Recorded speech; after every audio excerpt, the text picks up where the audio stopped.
بسم اللہ الرحمن الرحیم۔ السلام علیکم ورحمۃ اللہ وبرکاتہ۔ الحمد للہ والصلاة لنبیہ محمد وآلہ وصحبہ اجمعین، اما بعد۔ حاضرین و ناظرین، یہ درس حدیث نمبر 173 ہے اور آج کا عنوان ہے رسول رحمت صلی اللہ علیہ وسلم کا نماز میں قرآن مجید پڑھنا۔ روایت سماعت کے لیے ترجمے کے بعد تشریح کی جائے گی۔ بسم اللہ الرحمن الرحیم۔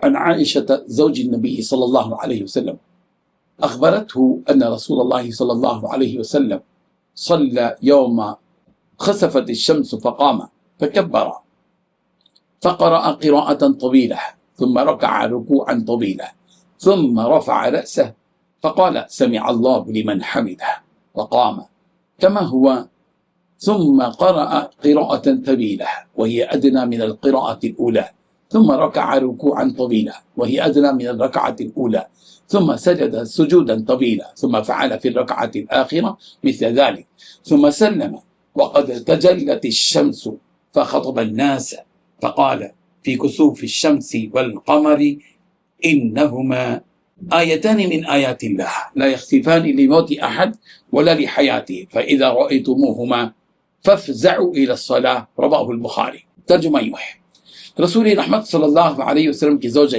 مطہرہ حضرت عائشہ صدیقہ رضی اللہ عنہا نے خبر دی کہ جس دن سورج میں کو خسوف گرہن لگا تو نبی کریم صلی اللہ علیہ وسلم نے نماز پڑھائی۔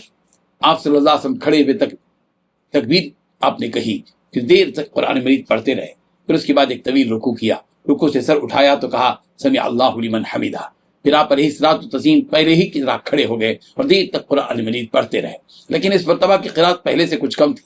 پھر آپ علیہ الصلوۃ والتسلیم سجدے میں گئے اور بہت دیر تک سجدے میں رہے۔ پھر دوسری رکعت میں بھی آپ علیہ الصلوۃ والتسلیم نے اسی طرح کیا۔ پھر جب آپ علیہ الصلوۃ والتسلیم نے سلام پھیرا تو سورج صاف ہو چکا تھا۔ نماز سے فارغ ہو کر آپ علیہ الصلوۃ والتسلیم نے خطبہ دیا اور فرمایا کہ سورج اور چاند کا کسوف گرہن اللہ تعالیٰ کی نشانیوں میں سے ایک نشانی ہے، اور میں خسوف گرہن کسی کی موت اور زندگی کی وجہ سے نہیں لگتا، لیکن جب تم اسے دیکھو تو فوراً نماز کے لیے لپکو۔ اس حدیث میں 7 باتیں بتائی گئی ہیں۔ پہلی بات، رسول رحمت صلی اللہ علیہ وسلم کی زوجہ مطہرہ حضرت عائشہ صدیقہ رضی اللہ عنہا سے روایت ہے کہ جس دن سورج میں خسوف یعنی سورج گرہن لگا تو رسول رحمت صلی اللہ علیہ وسلم نے نماز پڑھائی۔ دوسری بات، رسول رحمت صلی اللہ علیہ وسلم کھڑے ہوئے تکبیر کہی، پھر دیر تک قرآن مجید پڑھتے رہے۔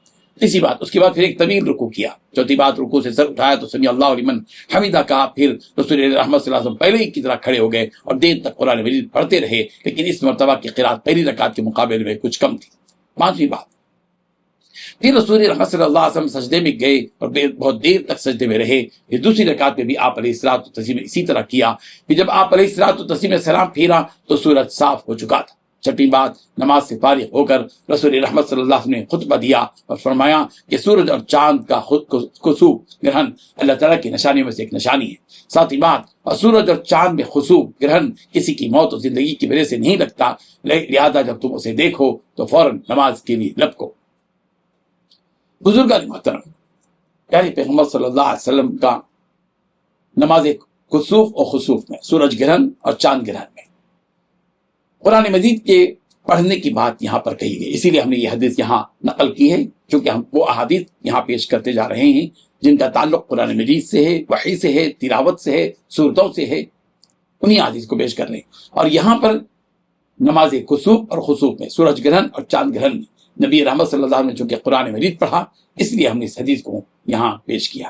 یہاں پیارے پیغمبر صلی اللہ علیہ وسلم نے زمانے جاہلیت میں لوگوں کا یہ عقیدہ تھا کہ سورج گرہن یا چاند گرہن جو ہوتا ہے وہ کسی کی پیدا ہونے سے یا کسی کی موت سے ہوتا ہے۔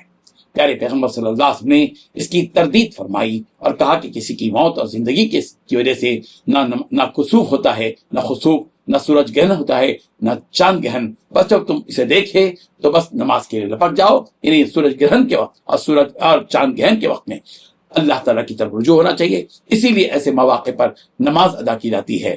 اللہ تبارک و صلاۃ الکسوف اور صلاۃ الخسوف ان دونوں کا نام دیا گیا ہے۔